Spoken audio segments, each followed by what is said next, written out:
आज का टॉपिक है बायोपायरेसी। कोई देश दूसरे देश कोई एक देश है और वो दूसरे देश के जैविक संसाधन का उपयोग करे। एक कंट्री दूसरे कंट्री के जैविक संसाधन का उपयोग करे। कैसे जैविक संसाधन, किनको कहते हैं जैविक संसाधन? तो जो प्लांट है, जो एनिमल है, इनको जैविक संसाधन कहते हैं। या हम कह सकते हैं कि जो जेनेटिकली इंजीनियरिंग द्वारा परिवर्तित किए गए वायरस या बैक्टीरिया हैं, इनको भी हम जैविक संसाधन कहेंगे। और ये सब एक किसी कंट्री में पाए जा रहे हैं और इनका उपयोग कोई दूसरी कंट्री करे तो इसको हम बायोपायरेसी कहेंगे। लेकिन इसमें एक कंडीशन ये है कि इनका जो उपयोग किया जा रहा है वो बिना अनुमति के किया जा रहा है। यानी एक कंट्री में ये चीज़ें पाई जा रही हैं, पेड़ पौधे जंतु ये सब चीज़ें, और इनका इस्तेमाल कोई दूसरी कंट्री करे लेकिन उस कंट्री की परमिशन ना ले, उसको ना बताए, तो इसको ही बायोपायरेसी कहते हैं। आप इसको इस तरह से समझें कि जैसे आपका घर है और आपके घर में तुलसी का पेड़ लगा हुआ है और आपके आसपास जो पड़ोसी हैं कोई, अब वो उस तुलसी के पेड़ को ले जा कर के अपने घर में उसका उपयोग करने लगे, वो मेडिसिनल फॉर्म में, दवाई के फॉर्म में उसकी पत्तियों का इस्तेमाल करने लगे, तो उन्होंने आपसे परमिशन नहीं ली और उपयोग वो कर रहे हैं। ठीक है, तो जैविक वो पेड़ पौधा है, तो बताया गया कि जैविक संसाधन का मतलब पेड़ पौधे। तो उस तुलसी के पेड़ का वो उपयोग कर रहे हैं अपने घर में, उसकी पत्तियों का यूज़ कर रहे हैं, उससे दवाइयाँ बना रहे हैं, तो इसको हम क्या कहेंगे? बायोपायरेसी। उन्होंने आपसे अनुमति नहीं ली है इसके लिए और वो उस तुलसी के पेड़ को अपने घर ले गए हैं और उसका इस्तेमाल कर रहे हैं बिना अनुमति के, तो इसी को बायोपायरेसी कहते हैं।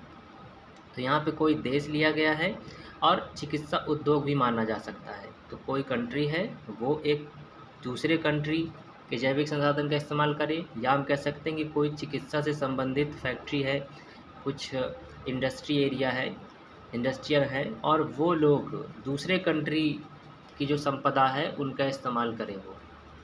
तो ठीक है, तो कोई देश, याद रखें, एक ही चीज़ याद रखें कि कोई देश दूसरे देश के जैविक संसाधन का इस्तेमाल जो है वो बिना अनुमति के कर रहा है, इसी को बायोपायरेसी कहते हैं। तो तुलसी के पेड़ का एग्जांपल दिया गया है कि तुलसी का पेड़ किसी दूसरे घर में लगा हुआ है, अब आप उस तुलसी के पेड़ को अपने घर में ले जाएं पूरा, या उसके बीजों को ले करके अपने घर में उगा लें और आप उसका इस्तेमाल करने लगें, तो यहाँ पे क्या होगा? बायोपायरेसी।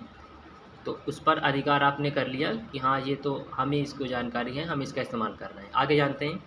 अब इसको लेकर के करते क्या हैं? लाभ उठाते हैं। तो जो एक कंट्री दूसरे कंट्री के जैविक संसाधन का इस्तेमाल करती है तो उससे वो क्या करते हैं? उसका फ़ायदा उठाते हैं।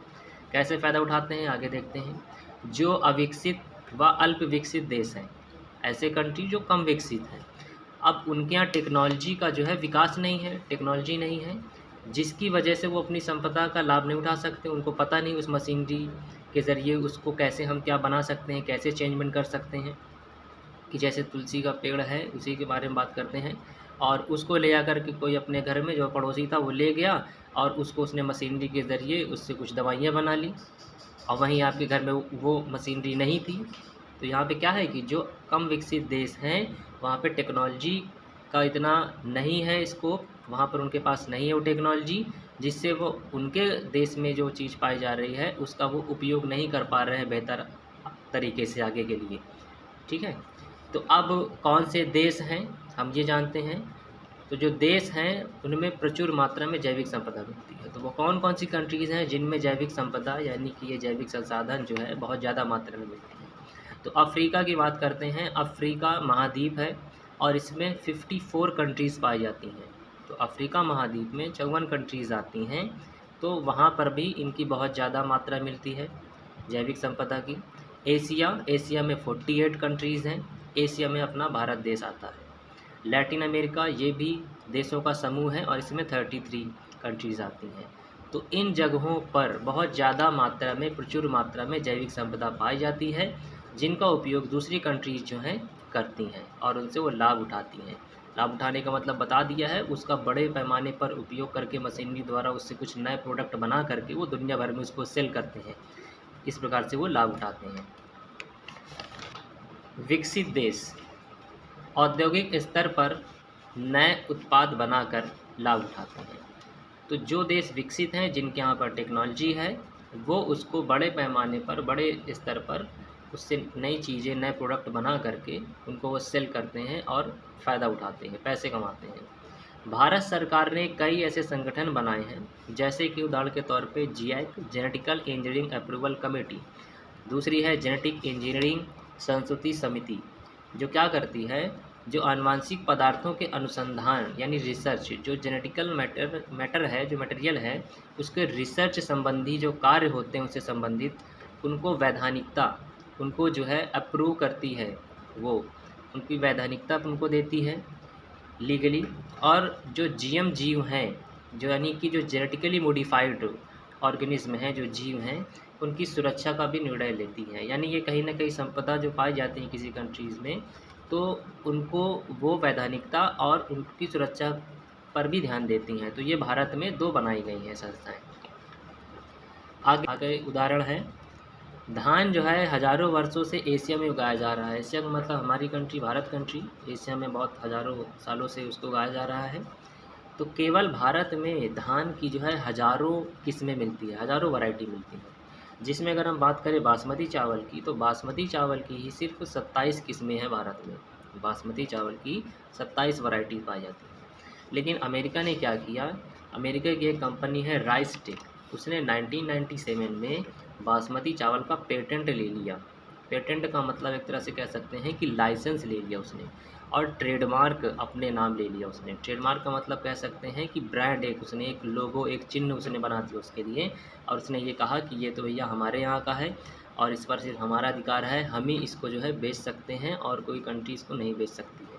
आप इसको इस तरह से भी समझिए कि जैसे टाटा कंपनी की चाय है, अब वो चाय जो है पेटेंट करा के रखा है टाटा वालों ने, लेकिन अगर कोई दूसरा आदमी उसी चाय का इस्तेमाल करे, उसी लोगो का इस्तेमाल करे, उसी सारे ट्रेडमार्क का यूज़ करे वो, और टाटा नाम से चलाए, तो वो नहीं माना जाएगा, क्योंकि उसको पेटेंट टाटा कंपनी पहले करा चुकी है।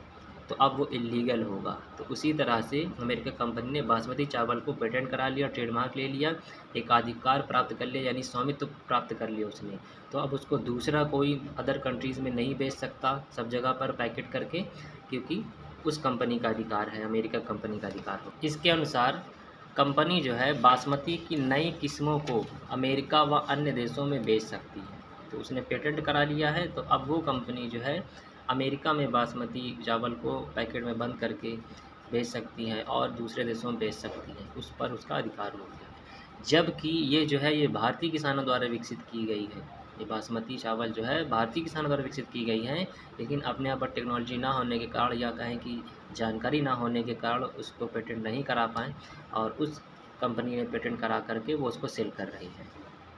एकादी प्राप्त कर बासमती के विक्रय को प्रतिबंधित किया जा सकता है। जिस प्रकार से बताया था कि टाटा कंपनी ने अपनी चाय चला रखी है और दूसरा कोई उसी ब्रांड से, उसी नाम से चलाने की कोशिश करे, तो अब वो नहीं हो सकता है। तो उसी तरह से बासमती पर उस कंपनी ने एकाधिकार प्राप्त कर लिया बासमती पर, और वो उसके विक्रय पर रोक लगा सकती है। वो चाहे तो उसको अब वो आगे बेचना बंद कर दे, या कोई उस पर उसी नाम से बेचना चाहता है तो वो उसको रोक सकती है, उस पर लीगल कार्रवाई करवा सकती है वो।